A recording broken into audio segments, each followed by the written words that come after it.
Donald J. Trump. Pireezidantiin US Donald Trump ijoollummaatti amalli isaanii waan rakkisaa tureef gara buufata waraanaatti ergamuu isaanii beektu. Maatiin isaanii godaantota. Haati isaanii hojjettuu manaa ta'uuf gara Ameerikaatti malanii nama maqaa qabutti heeruman. Donald Trump pireezidantii ta'uuf dorgomuu durayyuu maqaan isaanii baay'ee beekama. Asiin gadi dubbatu jedhanii qeeqxoon isaan qeequ. Kanneen isaan jajan immoo nama garaa qulqulluuttiin jedhu. Waa'ee dhabbayyaa dubbachaas lammiilee Itoophiyaa mufachiisaa turan.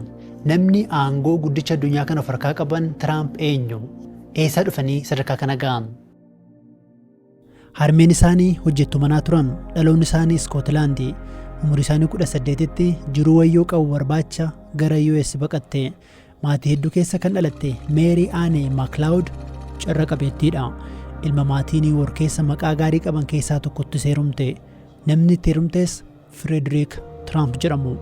Maatiin isaanii godaantota Jarmaniidha. Lamman isaanii erga bultii horatanii qe'ee dureeyyiin keessa jiraataa turan. Harmeen Trump tola ooltummaa keessa hirmaachuun beekamu. Ijoollee 5 cimdiiwwan kun horatan keessaa Donald arfaffaarra dhalatan. Maatiin isaanii nama rakkoo maallaqaa warra qaban miti. Trump garuu ijoollummaatti hojii gadaanaa hojjetaa turan.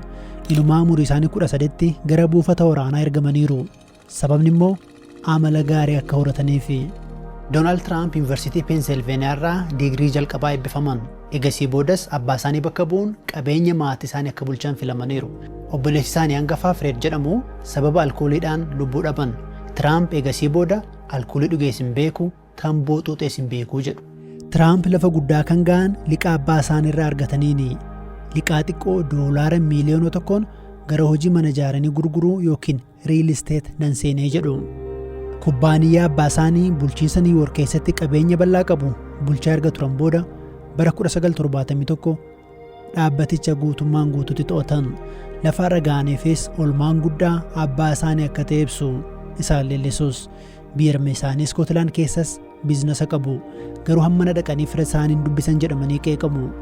Bara 2008 keessa qeerameen isaanii keessatti guddatan dhaqanii daawwatanii turan.